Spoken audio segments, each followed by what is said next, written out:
Ladies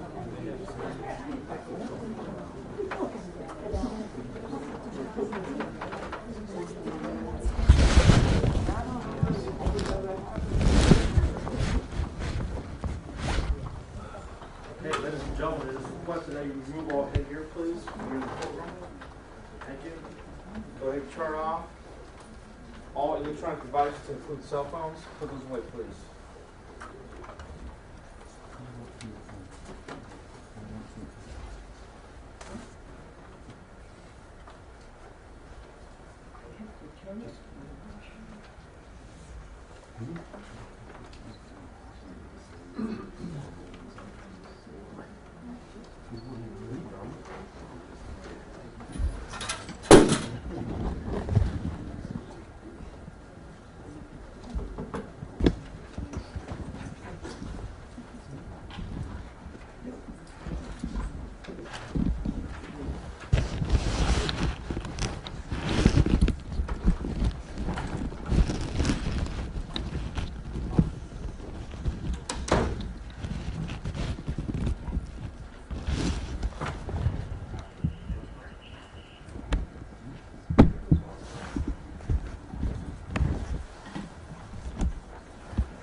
All rise. Orange District 4 is now in session with the Honorable David S. Ross presiding. For the record, today's day is Tuesday, February 4th, 2020. Please be seated, remain quiet, turn off all electronics.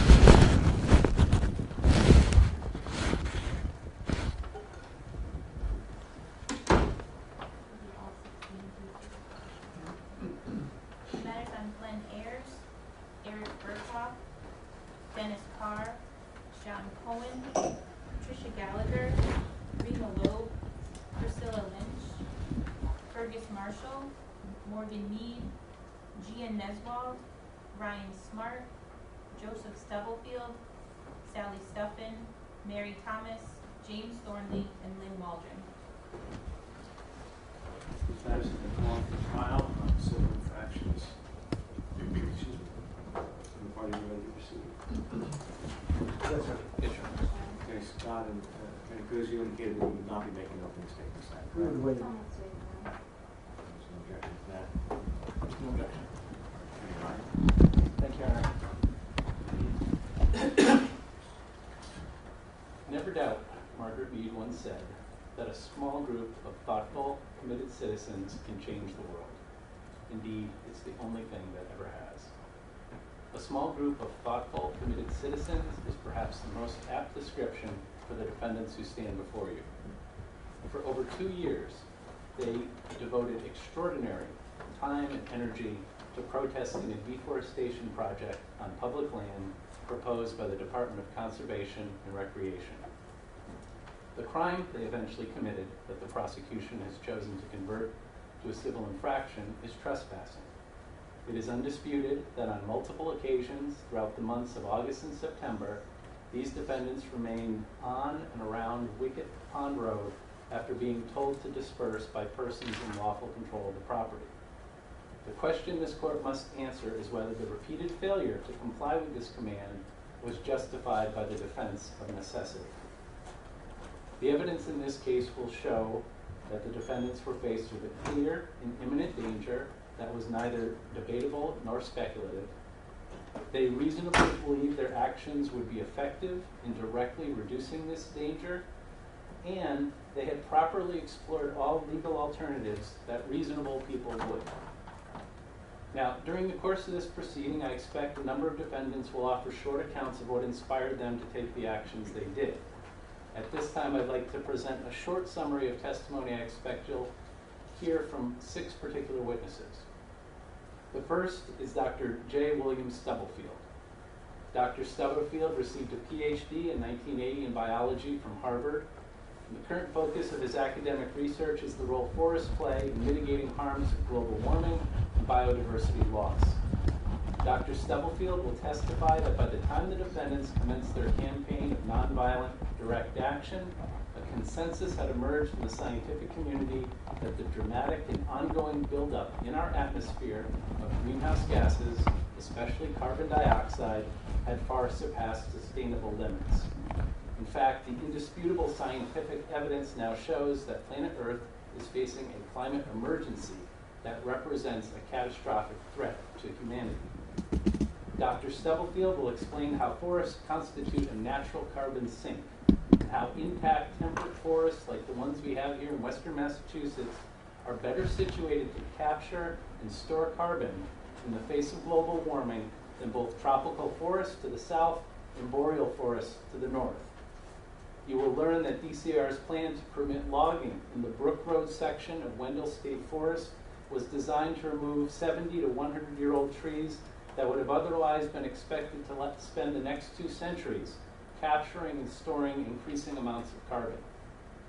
I expect Dr. Stubblefield will testify that in addition to providing carbon sequestration, forests like the one in Wendell serve as structurally complex ecosystems consisting of thousands of interacting species and thus constitute rich reservoirs of biodiversity that warrant our protection. I anticipate Dr. Stubblefield will note that there are now 3 billion fewer birds in the United States and Canada than there were 50 years ago, and how an insect apocalypse is currently underway. Mary Thomas is a retired journalist and naturalist.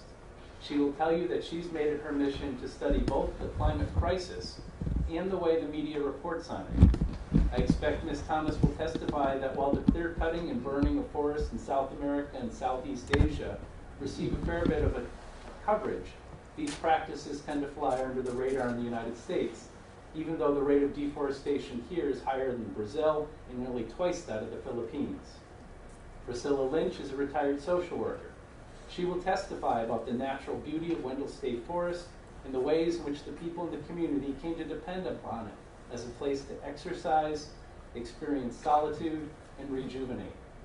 By statute, state forests like the one in Wendell are supposed to be preserved in their natural state, and only those commercial activities essential to people's quiet enjoyment of the land are permitted. I expect Ms. Thomas will share her view that the logging authorized by DCR failed to meet the requirements of this statutory exception. Patricia Hines is a former professor of environmental health at Boston University and the author of 5 books, including A Patch of Eden, which won the National Arbor Day Award. Since 2009, she has been the director of the Trap Rock Center for Peace and Justice. During her time on the witness stand, I expect Ms. Hines will discuss the history of civil disobedience and the way it has been used by activists to effectuate social change. Among the examples I expect she will address are the arrests of suffragists as a catalyst to the 19th Amendment, Rosa Parks' refusal to give up her seat on the bus to a white man, and sit-ins by disability activists that led to the enactment of the Americans with Disabilities Act. During the course of today's proceedings, you will also hear from Eric Burkhoff, one of the co-founders of the Wendell State Forest Alliance. Mr. Burkhoff will talk about the training these defendants received in nonviolent direct action prior to participating in the events that bring us here today. Mr. Burkhoff will also discuss the basis for his belief that these actions would be successful in directly reducing the dangers posed by DCR-sanctioned deforestation. Specifically, I expect Mr. Burkhoff will testify that in addition to educating the public and building relationships with other like-minded groups, the defendant's civil disobedience caused DCR to all but abandon a planned logging project on public land in the town of Florida. The last member of this small group of thoughtful, committed citizens we intend to call is John Cohen. Mr. Cohen will chronicle the many legal alternatives Wendell State Forest Alliance members pursued before resorting to civil disobedience. Among other things, you will hear how they attended meetings, lodged complaints, made public records requests, appealed the denial of public records requests, created a petition that garnered over 1,100 signatures, held a series of Route 2 standouts, appealed to legislatures, partnered with local schools, and led forest walks. At the end of this proceeding, when the time comes for Ms. LaBeouf to give a defense closing, I expect the court will have all it needs to find these defendants not responsible. Thank you. You did mention Attorney Ryan charged with trespass, but my understanding is that there are also charges of disorderly conduct that are still open. Is that correct? Yes, sir. That is. I think at the end of this proceeding, we'll be seeking their dismissal or Tom will be taking bomb. I don't think that's charged. That there'll be a legal argument on that, but thank you. Anybody use it? Tom, would you wish to address this first? No, it's yes, sir. Thank you. This time I'd like to ask Mr. Stubblefield to take a seat. Kindly, if you would, I don't know that I have your appearance, if you would identify yourself for the record. Samantha LaBeouf for all 16 meetings. You solemnly swear or affirm the testimony you're about to give in this matter will be the truth, the whole truth, and nothing but the truth, so help you God. I do. Thank you. Maybe see.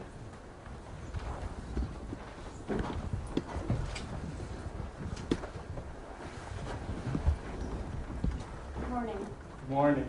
Could you please introduce yourself for the court? I'm Joseph William or Bill Stubblefield. I live in Wendell. And how old are you? I'll be 73 later this month. Okay. And what do you presently do? I'm retired biologist. Okay. Can you tell us a little bit about your educational background? I study biology at the University of California at Riverside, where I got both a BA and an MA, and I then went to Harvard, where I earned a PhD in biology. Okay. And just a little bit about your professional background, what you were doing before you retired. Most recently, I've worked on a NIH study where I wrote the grant to explore changing sex ratio during human pregnancy from conception to birth.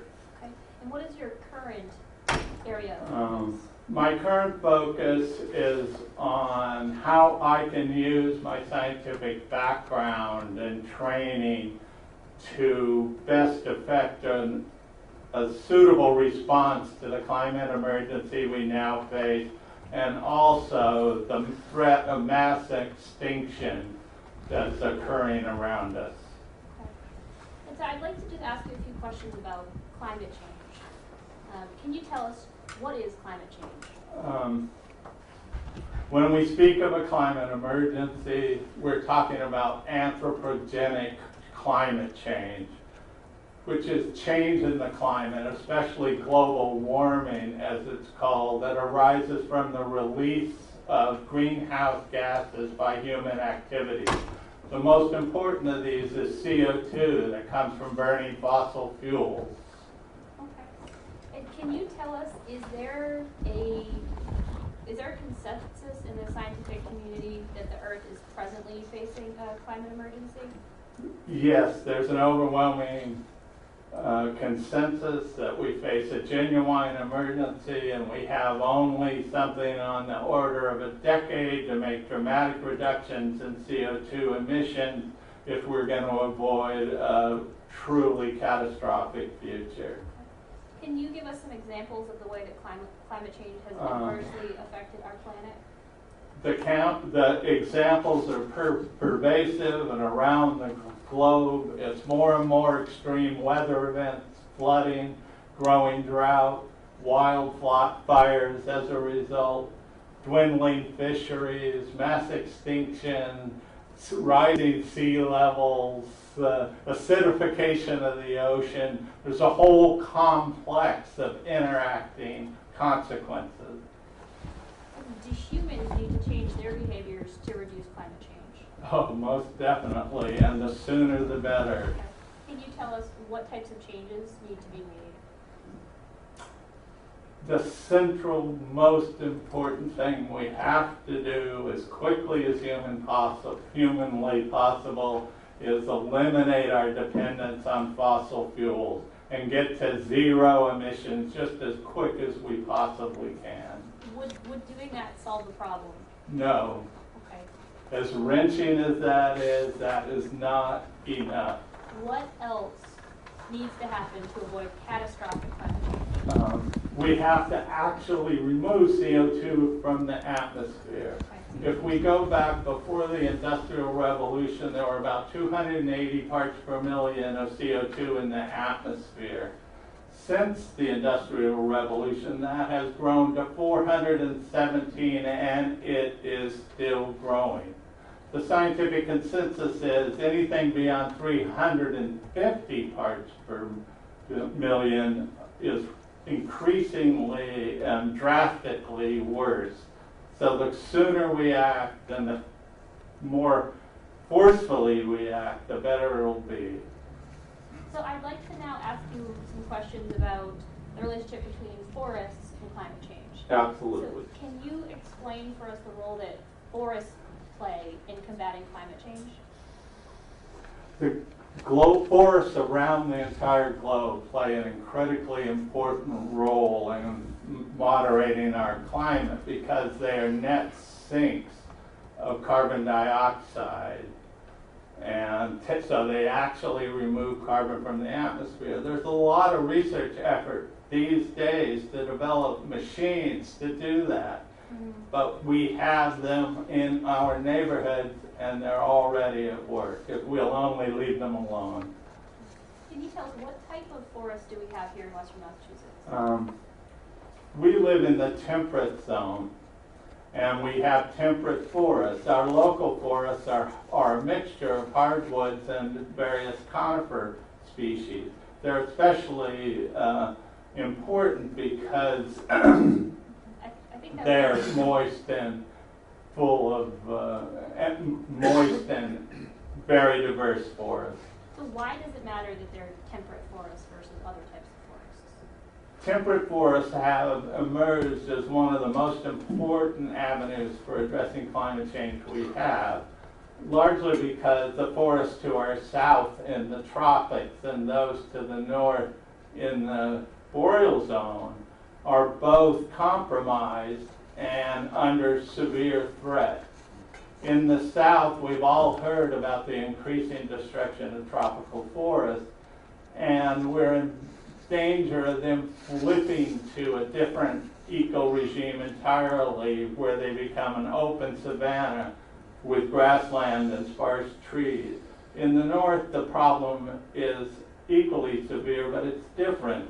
It's because the increasing warming is increasing the natural rate of fire, and that is throwing carbon dioxide into the atmosphere and burning into the soil where most of the carbon is stored. So are all trees equally as effective at capturing and storing carbon as others? Certainly not. Does age have anything to do with Age and whether- size are critically important. The older and bigger a tree gets, the more effective it is at capturing and storing carbon.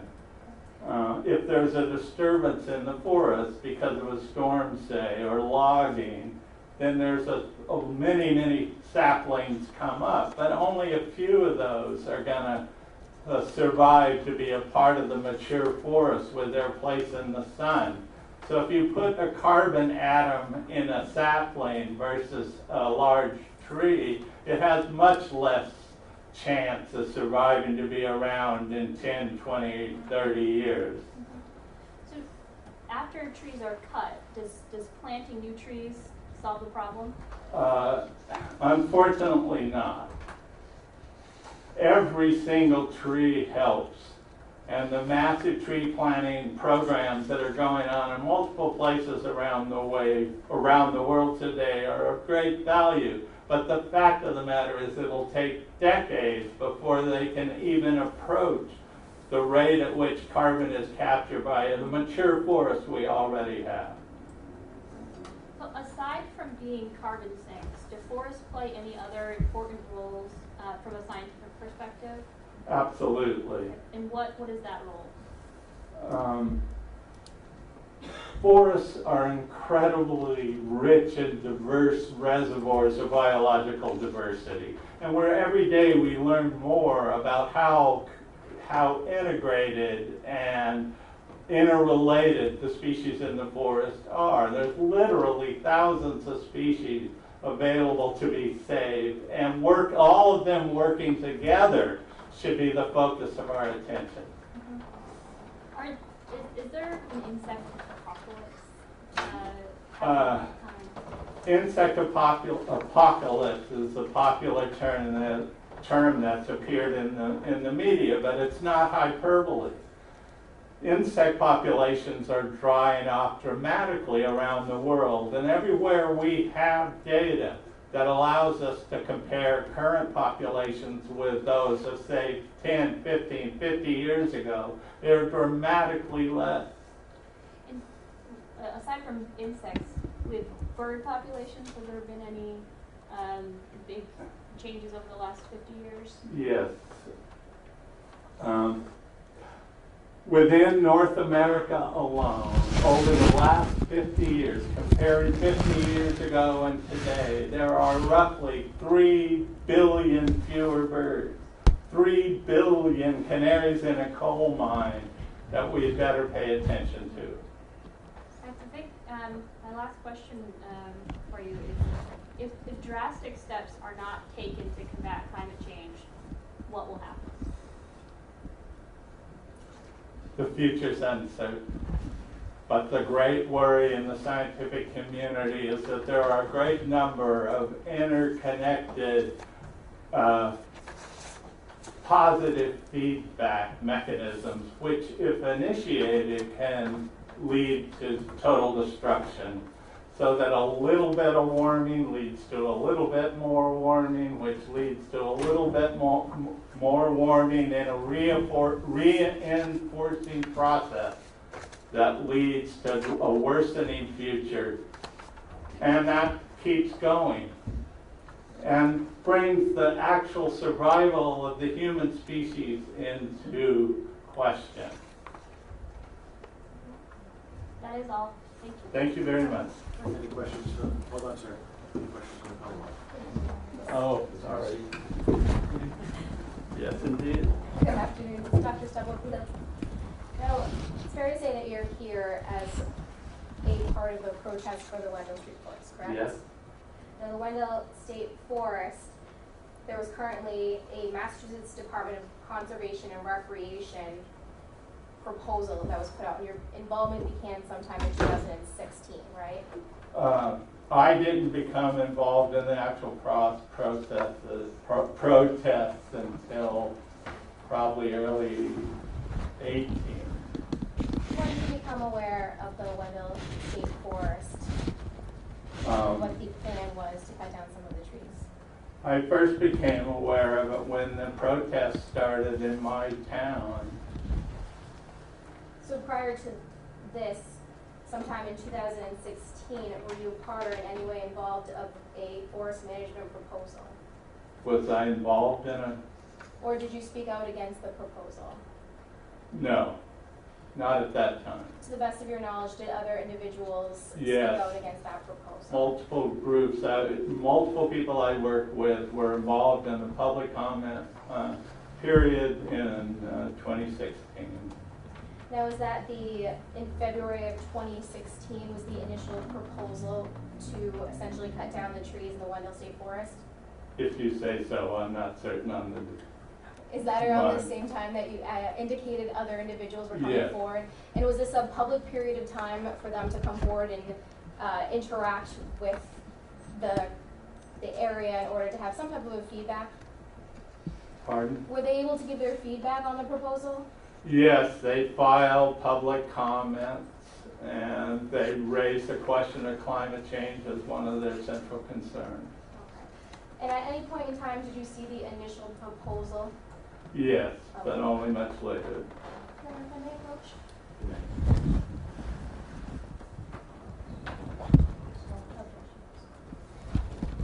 Dr. Stubblefield, is this, to the best of your knowledge, the Massachusetts Department proposal that was in 2016, I believe February of 2016?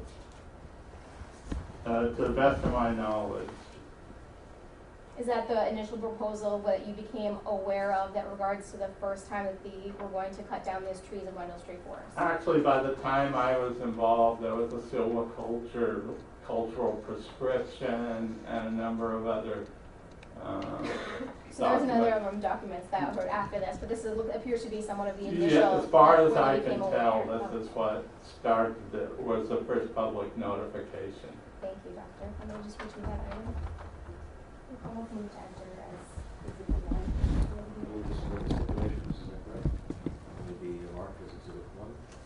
Now, after a commentary period, it's fair to say that there was an additional proposal, correct, by the Wendell State Forest, or more specifically, the Massachusetts Department of Conservation and Recreation? I'm not really clear of the sequence of events. There was a silvicultural prescription made. Keith Denarda, the forester in charge, wrote. I'm familiar with that document. Okay. And what is that? What do you mean by that? So if you can just explain to myself and the court, what does it mean to say that there was a prescription that had been? My understanding is it's standard practice by DCR to have a forester prepare a document called the silviculture prescription, where they lay out some of the reasoning behind the decisions they're making to cut the forest and just what the plan would be for that. Perhaps if there was already a stipulation for the Commonwealth to kind of expedite, would it move to enter Massachusetts Department of Conservation and Recreation, the prescription that was previously just discussed by Dr. Stubblefield? The date of the convention is? The date, Your Honor, is October 2016. It does not have a specific date in October.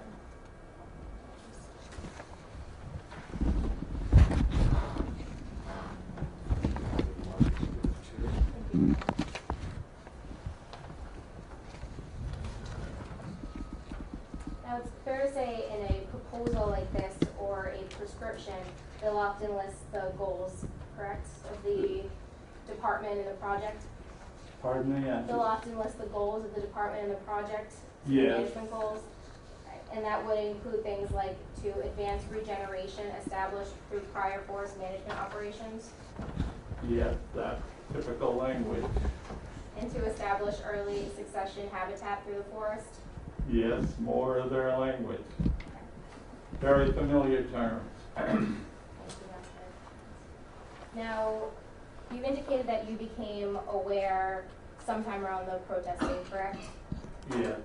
Was that in August and September of 2019? I had been involved much before that, but exactly when, I'm not entirely sure.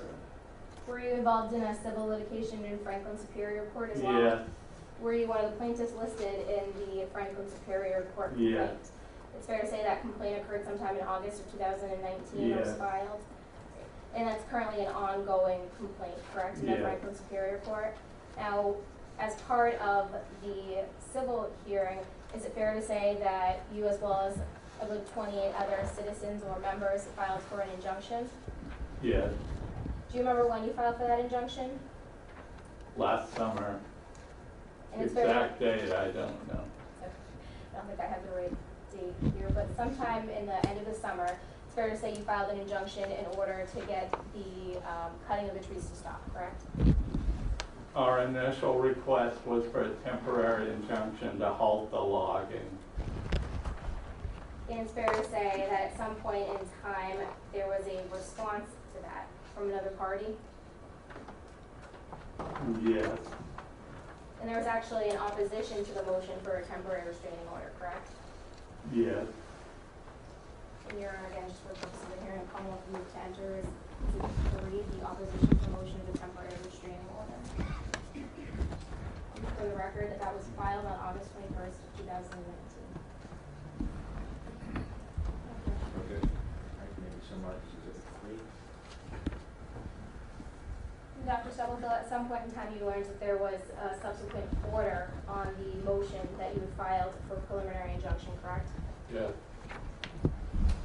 And is it fair to say that that order was dated in sometime in late August, so August 30th of 2019?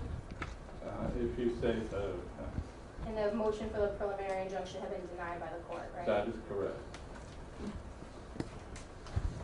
Exhibit 4, the order on the plaintiff's motion for preliminary injunction dated August 30th of 2019. Mark it as exhibit 4. Dr. Stubblefield, you indicated that you were still involved in a civil process in the Franklin Superior Court, correct? That is correct. And there's been filings on that civil suit as recently as January 2020, right? Yes, And it's fair to say it's still an ongoing suit, yes, and that it's believed that there is potentially a discovery deadline in that sometime until June of 2020. Are you aware of that? no,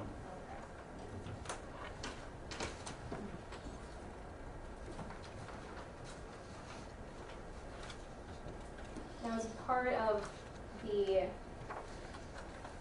initial order and the motion for an injunction, as well as the proposals, it's fair to say that there was some type of a research or study done by the department? Are you aware of? yes, Okay. And do you know what, if anything, that they would have done as a part of a study in these proposals? you should ask them. I Okay. have some vague idea perhaps, but I'm not really familiar with their practices. And as part of just your training experience in this field, would they test trees, or would they do anything of that sort? Test trees? That's correct. You indicated on your direct examination that for more research and to study the trees and carbon dioxide, there were certain tests that could be done. I guess I still don't entirely understand your question. I can change questions. You were talking on direct examination about how the age and the size was important of the tree, Yes. right? Okay. What if the trees, for example, were a diseased tree? Do you know what, if any, impact that would have on carbon dioxide or anything? Disease does not emit carbon dioxide as a rule. So if you left the deceased tree in the forest, it would decay naturally and support an abundance of life. Maybe that isn't the point you're trying to get to. That was just a question I wanted to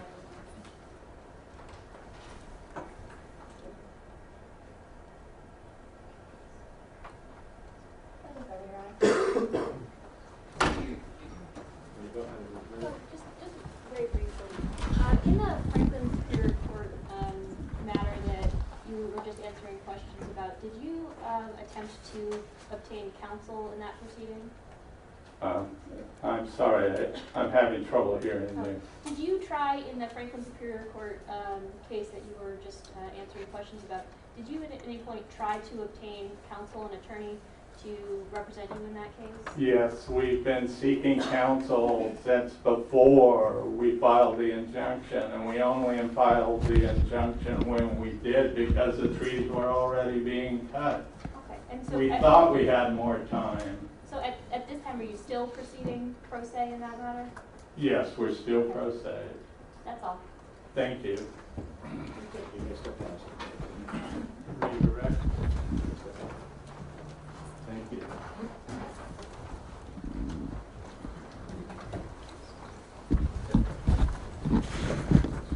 Defendants would call Mary Thomas. No. Do you solemnly swear to affirm the testimony you're about to give in this matter will be the truth, the whole truth, and nothing but the truth? I do.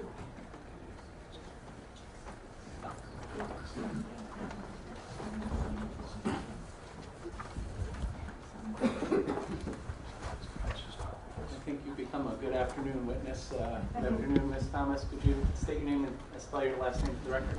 Mary Thomas, Thomas. Ms. Thomas, where do you live? I live in Wendell. And what have you done professionally in your life? I have been a journalist. I'm retired at this point. I was the associate editor of 2 weekly newspapers in Philadelphia. And how would you describe your, well, let me ask you this. Would you describe yourself as a naturalist? I would, yes. And how do you see yourself as a naturalist? What does that mean to you? I grew up in the woods. I study the woods. I have gone to school to study sciences and various related subjects. Now, as you've lived your life, has climate change and the climate change crisis become something that you've become increasingly aware of and passionate about? Oh, very much so, yes. And in addition to monitoring changes to the climate, have you used your professional background as a journalist to familiarize yourself with how climate change is reported on? Yes, since retiring, I've done a lot of research on the subject online. In particular, I subscribe to several different newspapers and journals. And as a general precept, have you been able to make any observations about how the United States media reports on climate change? Yes, I've been struck by how the media focuses almost entirely on tropical forests and destruction in tropical forests, as opposed to what's happening here in the United States. Whereas people seem to be unaware, and the media doesn't seem to report, that the rate of deforestation in the United States is actually greater than Brazil, and it's double that of the Philippines.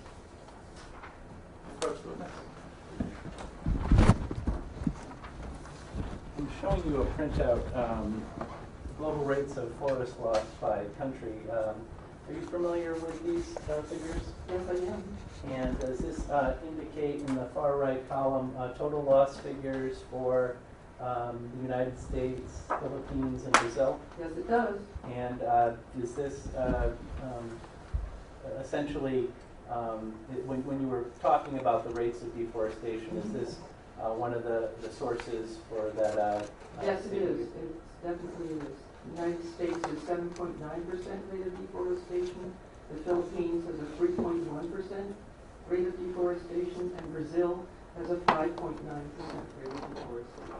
That's the dispute, maybe that's the next one. Is there stipulation to this? I don't know where this comes from. I think there'd be objection perhaps to the digital foundation. Just where these figures come from? It's directing your attention to this document again. Mhm. Is this, does it indicate where this data comes from that you just testified The about? data is presented on Global Forest Watch. And has this been subject to a researcher at the University of Maryland? Yes, it has. And does this a document appear on the website for Global Forest Watch? Yes, it does. This time I do. Please, No objection there. maybe mark as Defense Exhibit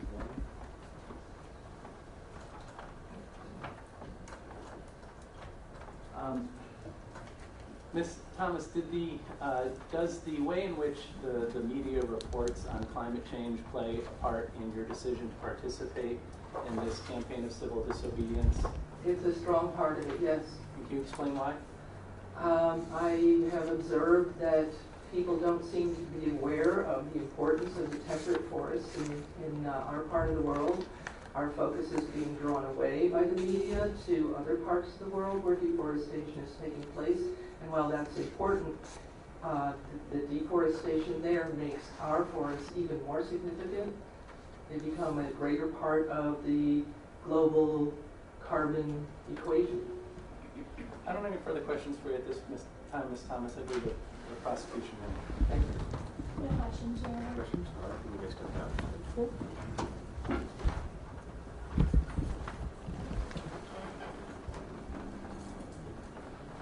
At this time, the defendants would call Priscilla Lynch.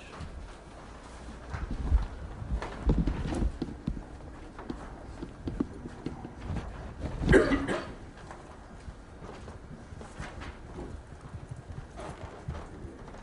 solemnly swear or affirm the testimony you're about to give in this matter be the truth, the whole truth, and nothing but the truth, so help you God?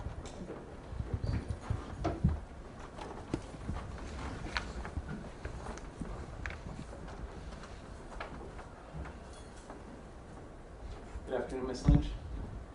Could you state your name and spell your last name for the record? Priscilla Lynch, Lynch. Ms. Lynch, where do you live? I live in Conway, Massachusetts. And are you currently retired? I am a retired social worker. And where were you a social worker? I've been a social worker for over 30 years, primarily with the Department of Children and Families for the state of Massachusetts. And Ms. Lynch, I'd like to ask you some questions about the Wendell State Forest. Prior to the logging that took place there beginning in August of 2019, is this a place that you had previously been? I have been there. And Back in the 70s, I lived very close to the Wendell State Forest. And did you become familiar with how this public land was used by the local community? I did. I have. And both from your own observations and your personal experience, how has the Wendell State Forest been used? It's been used by many people from locally and from afar who see that place or saw the forest as a place for recreation, a place for rejuvenation, a very spiritual and meaningful place to them, a place that was really essential to them for different reasons. When I was at the forest during these protests, we maintained a position there, a station there where people came and spoke to us and learned about what we were doing and shared their opinions. And many people came to us and said, I used to, come here every week with my boat and boat at Wicked Pond, or I came here with my husband for 20 years and walked in these forests. They were and are very, very meaningful to people and played a very significant role in their lives. As you became familiar with the DCR's proposed plans for commercial logging in the state forest, did you have any concerns about the impact it might have on those activities that both you've been told about and that you personally experienced?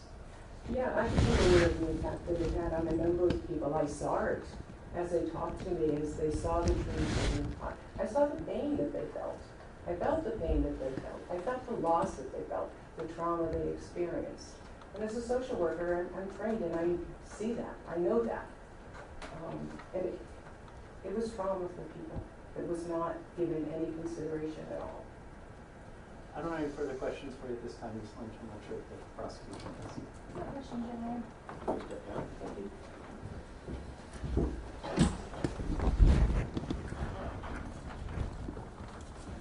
Defendants we call Rima Loeb.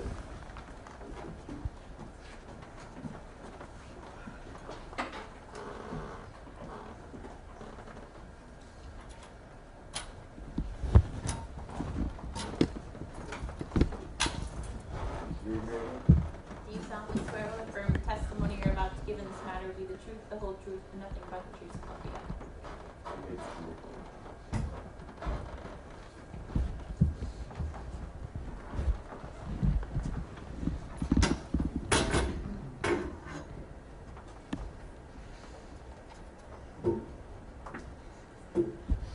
Good afternoon, Ms. Loeb. Good afternoon. Could you state your name and spell your last name for the record? Rima Loeb, L-O-E-B. How old are you, Ms. Loeb? How old? 86, almost 87 this one. Ms. Loeb, where do you live? In Plainfield. Ms. Loeb, could you explain to the judge why you chose to participate in this campaign of civil disobedience? Well, I have long been concerned with the earth. I became aware of climate emergency actually some years ago, and I take it seriously. I believe the scientists, and I'm horrified. I have grandchildren, I have great-grandchildren, and I cry for them. They will not have a future if we don't change. We must stop this. There's no more business as usual. So when I heard about, I had read in the papers about Greenfield Reporter about what was going on in Wendell, and I talked with some of my friends, local friends, and we decided we've got to do something. We've got to join them. So we began carrying signs. There was a rally, and I can't tell you, writing letters to the newspapers, calling our legislators, not just once, over and over. And it seemed hopeless. Everything we did, nobody was listening. And I find that not only in this instance, but in general, people are not paying attention. So I had to do with what I could do. I'm retired. I don't have a job to go to. All my grandchildren are grown. And I had to do this for them and for everyone. Thank you, Ms. Loeb. I don't have any further questions for you. Any questions for Ms. Loeb? No, Your Honor. You may step down. Thank you.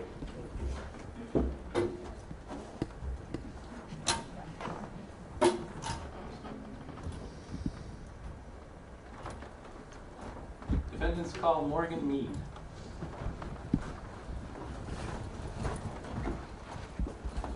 you solemnly swear or affirm the testimony you're about to give in this matter will be the truth, the whole truth, and nothing but the truth, so help you God?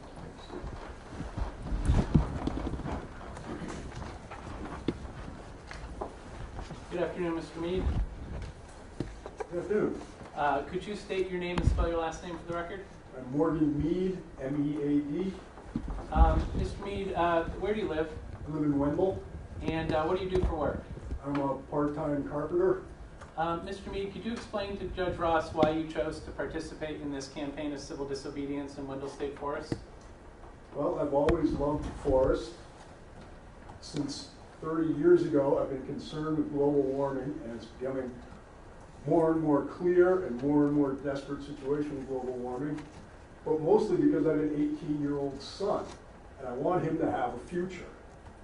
And if we don't get a handle on this, his future is going to stink. Mr. Mead, in addition to, let me ask you this question. Does your participation in, what activities have you engaged in attempt to share your perspective with the larger community? I've written to my legislators, I've called my legislators, I've met them face to face, I've collected hundreds of signatures for a petition to try and stop this. I am a plaintiff in the civil suit. I marched in the Franklin County Parade in our climate emergency float. I've written letters to the editor. Everything I could think of, Your Honor. I have no further questions for you, Mr. Mead. Any Prosecution. questions for the prosecution? Mr. Mead? No, Your Honor. Thank you, Mr. Pat.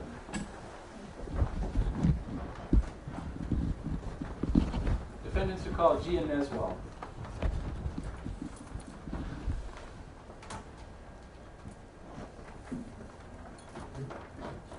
Do you solemnly swear or affirm the testimony you're about to give in this matter will be the truth, the whole truth, and nothing but the truth?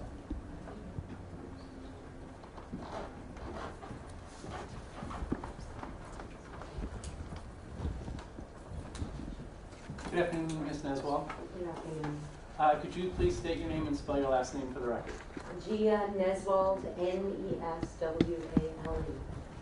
Ms. Neswell, where do you live? Great Falls, Massachusetts. And what have you done for work? I am a gardener. I've done personal care assistance work, and at this point, I'm pretty much a full-time volunteer worker. I work at the local food pantry and on the board of Vermont Wilderness School and in my activism. With respect to your activism, could you explain to Judge Ross why you chose to participate in this campaign of civil disobedience in Wendell State Forest? First, I have to ask, where is Great Falls? It's otherwise known as Turner's Falls, Oh, and I have a moral objection to the name, so that's how I call it. yeah, proceed. So the question again? If you could tell Judge Ross what motivated you to participate in this campaign of civil disobedience in Wendell State Forest? I am a lifelong activist. I first became concerned with deforestation when I was in middle school. Right now, where I'm at is, I too want a livable future for my children and my grandchildren, but this is not just about the future. People are dying right now around the world, including my relations in Puerto Rico recently, as a direct result of global warming and the climate emergency. Now, there's been some testimony about this ongoing civil lawsuit in the Franklin Superior Court. Have you been involved in that proceeding? Yes, I'm one of the co-plaintiffs. And with respect to the DCR's proposal, and could you briefly describe what your interactions with DCR have been in leading up to this campaign of civil disobedience? Yes, as mentioned before, during the public comment period in 2016, colleagues of mine who are among the co-plaintiffs submitted substantive comments with concerns about carbon impacts and the impact of this project on global warming. We followed up with records requests asking for records of carbon analysis that DCR had done in response to our comments. We received answers that there were no records responsive to our requests. During and subsequent to those responses, we asked for meetings with DCR. We asked for meetings with the Secretary of Energy and Environmental Affairs when we were denied meetings with the agency.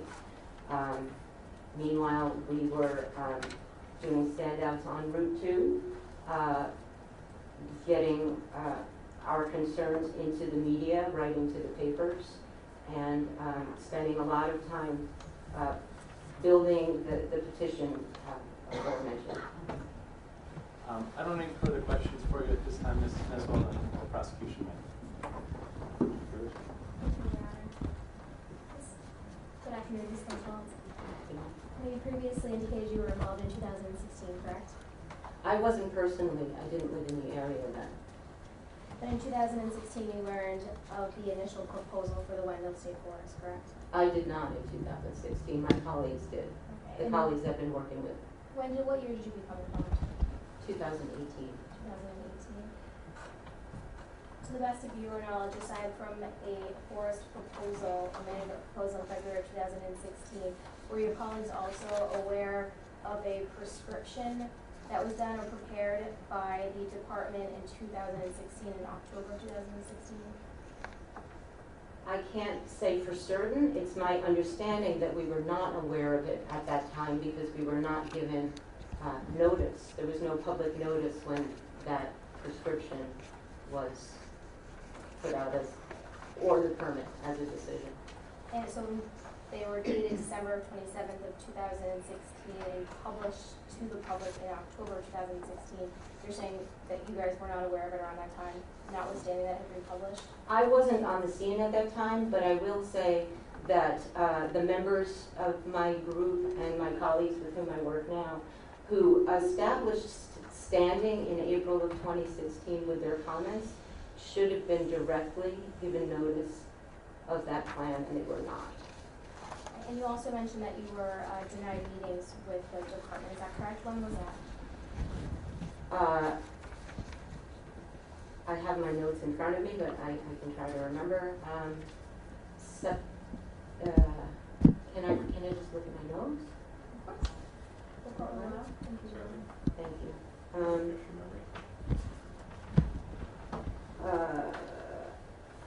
A formal request for a meeting with DCR was made on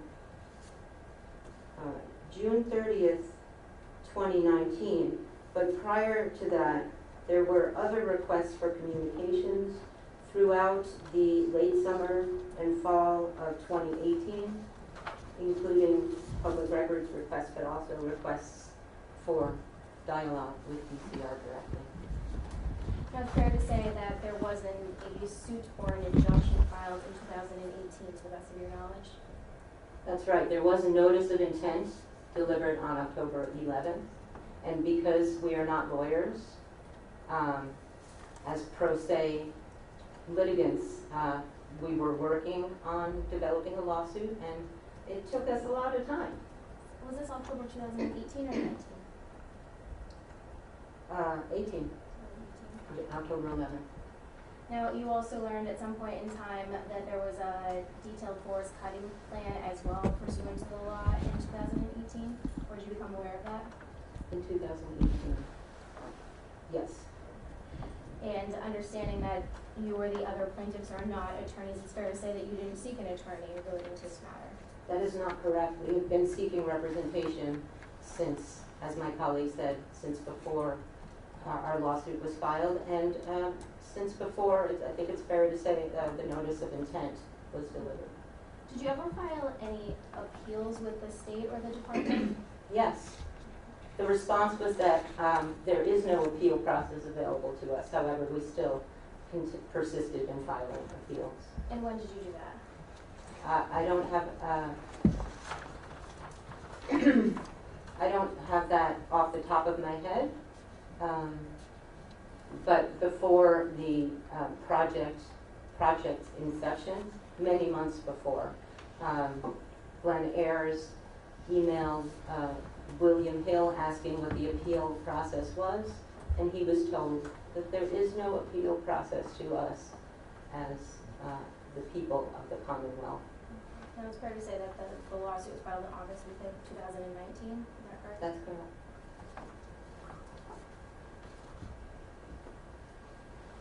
You may.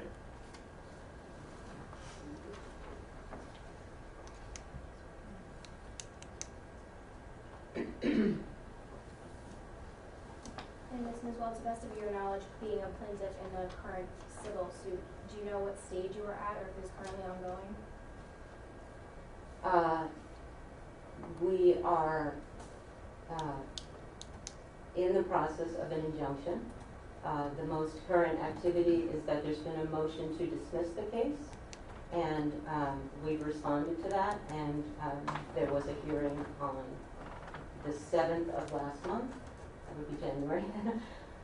And so the matter is under consideration by the court. So the matter in is it the Franklin Superior Court? That's correct. Are there any other courts or any departments that you are also currently pursuing action through? No. Is there any other ongoing petitions in Boston or anything of that nature that you are currently pursuing as an alternative? Petitions in Boston? That's correct. To the best of your knowledge. There is we're collecting, I'm not sure if this is an answer to your question, but we've been collecting signatures. I believe we're at over 2,000 so far, requesting a moratorium. That is a petition, a moratorium on logging, specifically on Commonwealth-owned lands, and that is an ongoing petition that is intended to be delivered to Boston. So it's fair to say that you're pursuing several different avenues in order to meet your means with respect to the Wendell State Forest. Yes, and I would note that if we're talking about activity in Boston, after years of trying to get meetings with the DCR and Energy and Environmental Affairs, and being denied or ignored, apparently after these nonviolent direct actions in the forest, we were finally offered a meeting in Boston with the Office of Energy and Environmental Affairs, with attorneys from DCR, and with the AGO, Environmental Protection Division. And we feel that's a direct result of our actions and the media attention and the petitions and just the spreading of the word and the awareness that has ensued statewide. When is that meeting? That meeting was on November 20th. Nothing further. Very briefly, may I approach? Ms. Nesball, you testified about a petition for a moratorium. Is this a copy of that petition? Yes. Okay. I'd ask that this be this next exhibit. No objection, Your Honor. Maybe so mark this defense exhibit 2. No further questions. Thank you, Ms. Nesball. Thank You you. may step back. Defendants, we call James Thornley.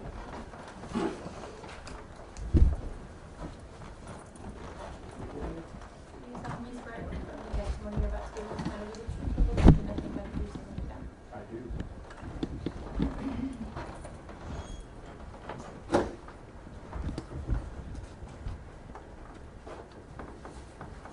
Good afternoon, Mr. Thornley. New Could you state your name and spell your last name for the record? James Thornley, Thornley. Mr. Thornley, where do you live?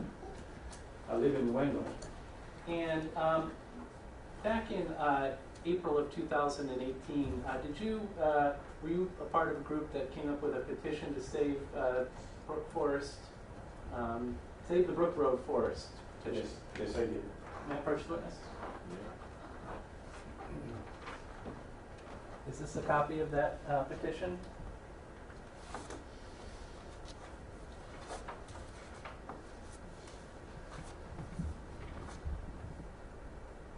Yes, it is. And is that your name down at the bottom? Yes, it is. Ask that this be entered as the next exhibit. So this is a separate and different petition from that Luke, response. can I see the bottom line of that, please? Thank you.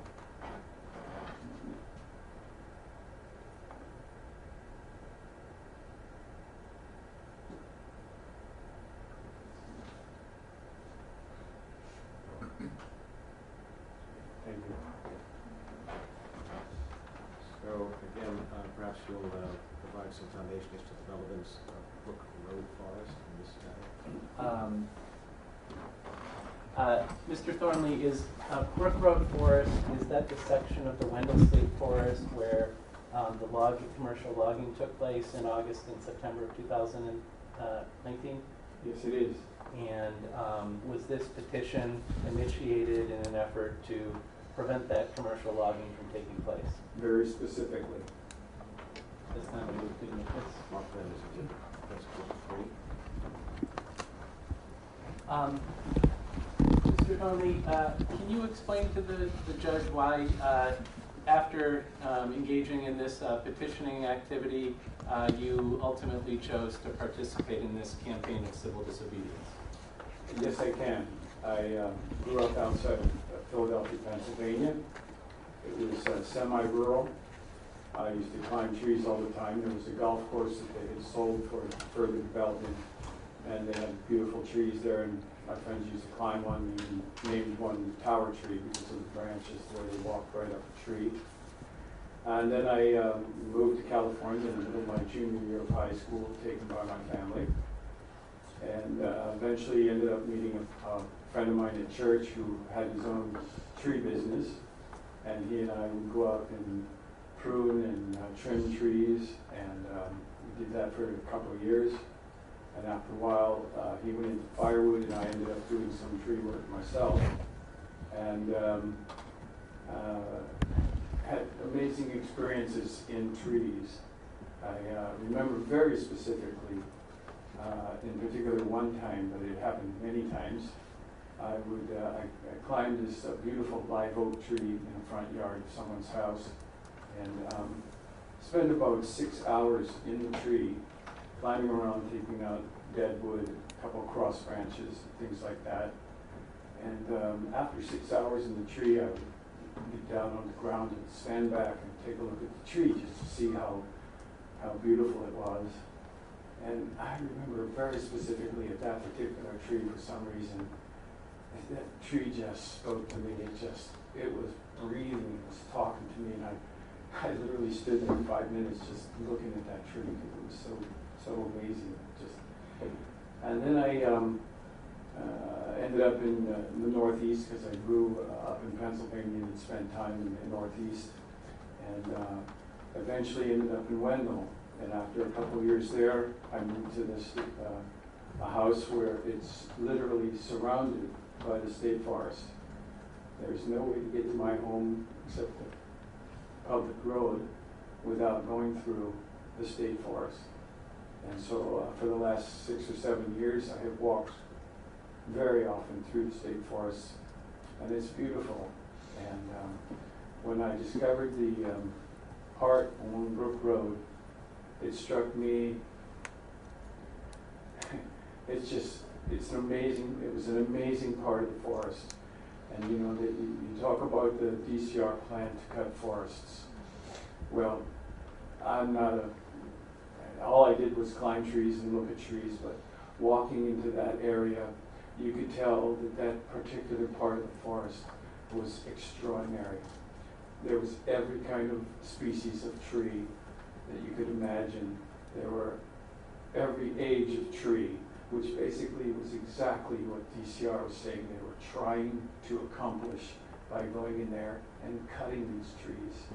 And I said, what are they doing this for? Isn't it better that they leave it alone? And it was amazing. And since then I've read many books on forests and discovered how all the trees talk to each other, they protect each other, they send each other nutrients, they protect the poor trees and they're the ones that are diseased, they alert other trees that diseases are coming. They do this through the roots, through the mycelium layer, through the soils that are alive, that will be crushed by machinery going over it, that will be ruined by getting these trees and cutting them, that will open up the forests for invasive species and all kinds of things. And that's why I got involved. Thank you very much, Mr. Fenton. No further questions. Any cross-examination?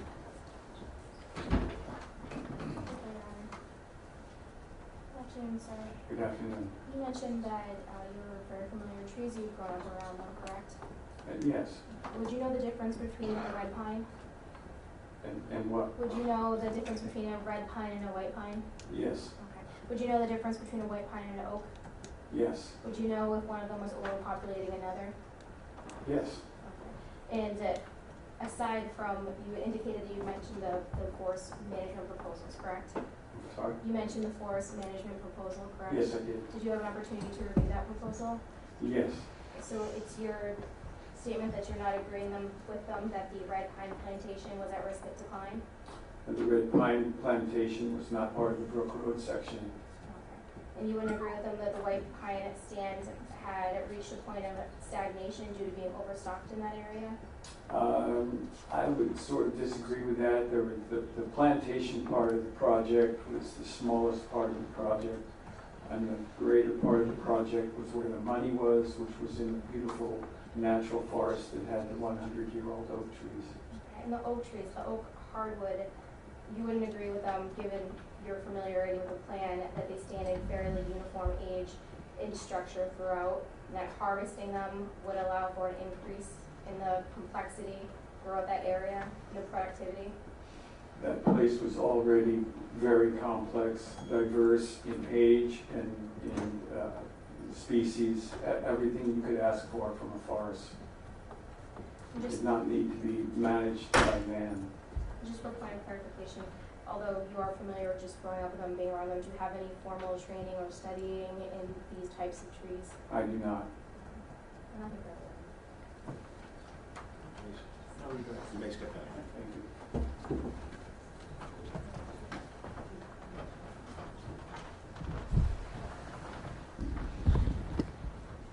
The defense would call Patricia Hines.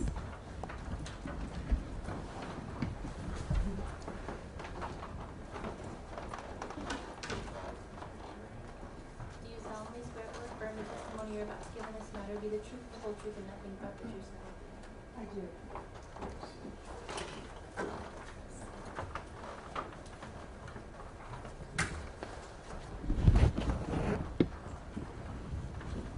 Good afternoon, Ms. Hines. Good afternoon, Samantha. Would you please state your name and spell your last for the record, please? Yes, it's H. Patricia Pat Hines, Hynes. And could you just tell us a little bit about your educational background? Yes, I have 3 master's degrees, one in environmental engineering, one in religion, and one in women's studies. And can you tell us a little bit about your professional background? Yes, I worked for the US EPA and became a section chief there. I worked in the Superfund program, inspecting industries for hazardous waste, and then oversaw a number of Superfund sites, the cleanup, the study and cleanup of them. And from there, I became a professor of environmental policy at MIT for 4 years, and then was recruited by Boston University School of Public Health in the Department of Environmental Health, where I worked on environmental justice projects in public housing and in low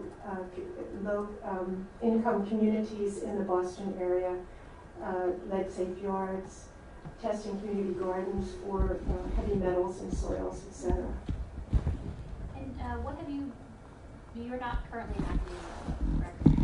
No, there's a point where you have to retire. And what have you been doing since you left academia? I joined and now direct the Trap Rock Center for Peace and Justice. Can you tell us what is the Trap Rock Center? It's a 3-decade-old venerable center for peace and justice, initially working against nuclear weapons.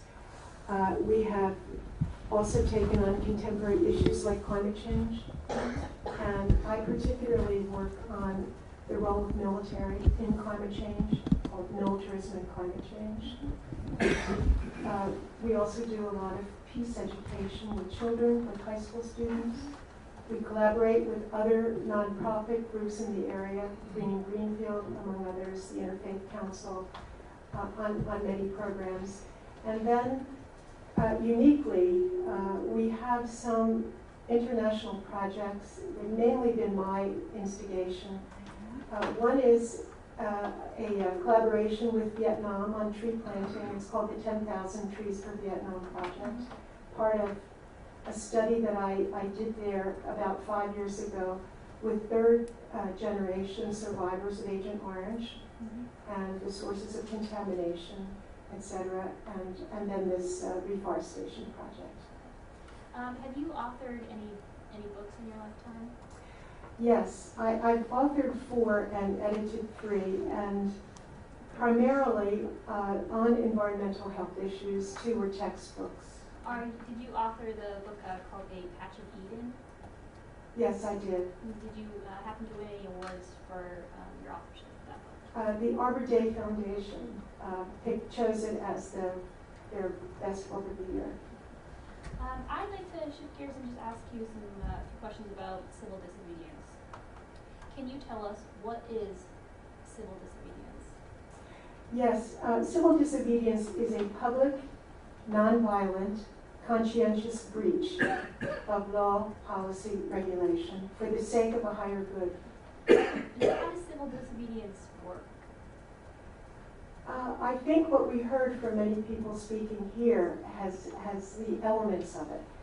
First, it's not a private campaign, generally. It's a public campaign, and the more diverse and the more strategic and the more persistent a campaign like that, the more effective it is. So using newspapers, public forums, parades, pageants, protest marches, etc. is one element of it. The second element would be the nonviolence, and also discipline training in nonviolence, which I know was the case here. But that's typical for assuring that civil disobedience is nonviolent.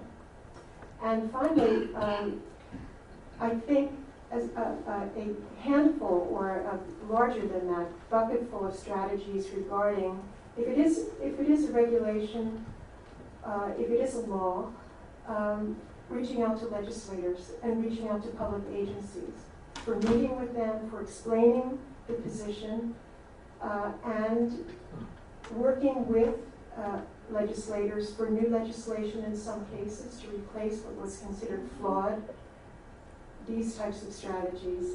And finally, I think an effective campaign to place your action within the realm of conscience. Mm-hmm. It might be an action around an imminent danger. It might be an action around a loss of rights, human rights, civil rights, an action, and increasingly this is so around public health and also environmental sustainability. A lot of those things you mentioned is creating social awareness. Is that? I think it's critical to create social awareness and also to educate where it does seem that there is information missing, there's misinformation, but I think creating public awareness in order to garner support, mm-hmm. and then that support can be called upon to call their legislators. Mm-hmm. Okay. So I'd like to ask you some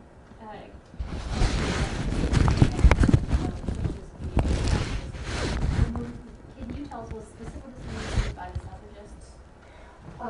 Was civil disobedience used by the suffragists? Yes, it was, very effectively. And how was it used? They basically began over a course of decades holding public forums, marches, reaching out to legislators, educating, building awareness, educating the public. It took at least 3 decades of that kind of work before they were successful. And how were they successful? Well, I think it took being arrested for civil disobedience, because when they went to jail, they made sure there was lots of publicity. They also called themselves political prisoners, and they refused to eat, and so they were force-fed, and that was a scandal throughout the country. They refused to do the work in prison that they were assigned as political prisoners, and they wore down Woodrow Wilson, who had no interest or was antagonistic towards women's suffrage. So ultimately, between working with legislators, which they had done for years at the state level, legislators in Congress, because all of those are needed in order to pass an amendment. So by 1919, they were arrested in 1919. By 1920, the 19th Amendment, giving half the population, adult population suffrage, was passed. What about Rosa Parks? Did Rosa Parks exercise civil disobedience? Rosa Parks, maybe unintentionally did. She had a seat on a bus in Montgomery, Alabama. The buses were segregated by city law and state law. She had a seat in the black section. And a white man came up to her because all the seats were taken in the white section, and the law was such that she had to give her seat to a white man, even though she was in the black section of the bus. She refused to. She was arrested. And that sparked an 11-month strike by African Americans who did not, they boycotted actually the Montgomery buses. And this then led, and that was led by Martin Luther King. This then raised immense awareness across the country, and ultimately the Supreme Court ruled that both the city of Montgomery and the state of Alabama, this law, segregation on the bus law, was illegal, struck it down based on the 14th Amendment. And she is called the mother of the civil rights movement because this then obviously created momentum for the next 10 years, and the Civil Rights Act was passed in 1965. And are you familiar with civil disobedience being exercised by disability rights advocates? Yes, for a number of years, people with disabilities did protest and did some civil disobedience for the sake of gaining rights that able-bodied people had. And as a result, the 1990 Disabilities Act basically gave disabled people same rights as able people. It is compared to the Civil Rights Act in terms of its impact. Mm-hmm. More recently, has civil disobedience been exercised by citizens concerned about climate change? Yes, and not far from here, in West Roxbury, which is a neighborhood of Boston, in 2015, a company Spectra Energy was essentially given permits to extend fracked gas lines through that neighborhood and into Boston. Hundreds of people came from all over the city to protest. A number of people were arrested. And in 2018, 13 of those who were arrested came to trial. And Judge Mary Ellen Nelson, I think was her name, she basically determined that they were not guilty based on the necessity defense. And specifically, she said the threat to public health and to environmental health and sustainability warranted the necessity defense. It was a clear and imminent danger. So in these examples that we've been talking about this afternoon, those individual or groups that exercise civil disobedience, have they been effective in reducing or eliminating the harms or the dangers that they were facing? The ones that I spoke of, Rosa Parks, very clear, the suffragists, very clear, disabled people, they have all won rights. Now, not overnight, of course. With respect to the ruling in 2018, this is the tip of the iceberg. So are there instances where civil disobedience appears to be ineffective in the short term, but proves to be successful in the medium or the long term? I would say that, first of all, yes, and it's probably more likely the case. Okay. Yeah. And are you familiar with the civil disobedience campaign that took place in the Wendell State Forest in this past August and September? Yes. Okay. And how did you become aware of it? They did a good job with the media. Greenfield Recorder, they used e-news types of sites. And as an expert in civil disobedience, how would you assess the effectiveness of their campaign? It's been very effective so far in terms of it has gone out to thousands who are aware of this and thousands of supporters. In that regard, I think it's been extremely effective. They practiced civil disobedience in the best sense, the purest sense. They just need good judgment on this in order to be successful. I have no further questions for the prosecution then. Thank you.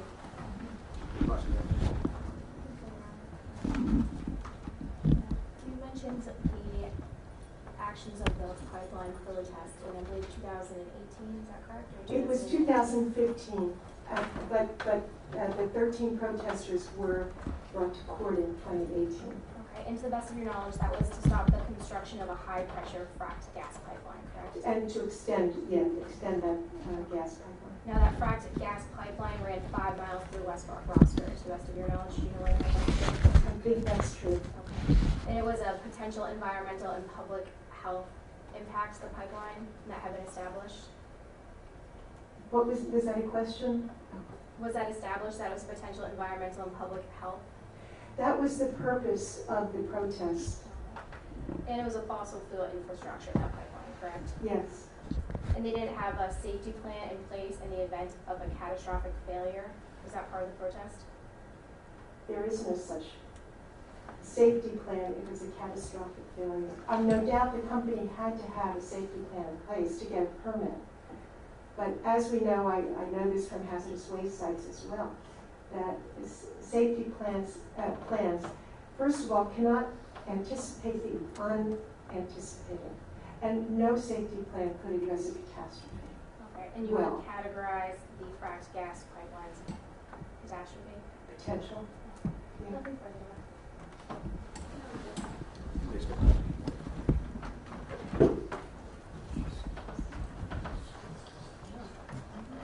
Checking in, just 2 more witnesses. I don't know whether you'd like to hear them now and complete the evidence or. Well, if they're as brief as the ones that you presented so far. I don't expect to cross for the last 2 witnesses, Your Honor, perhaps given the break the court has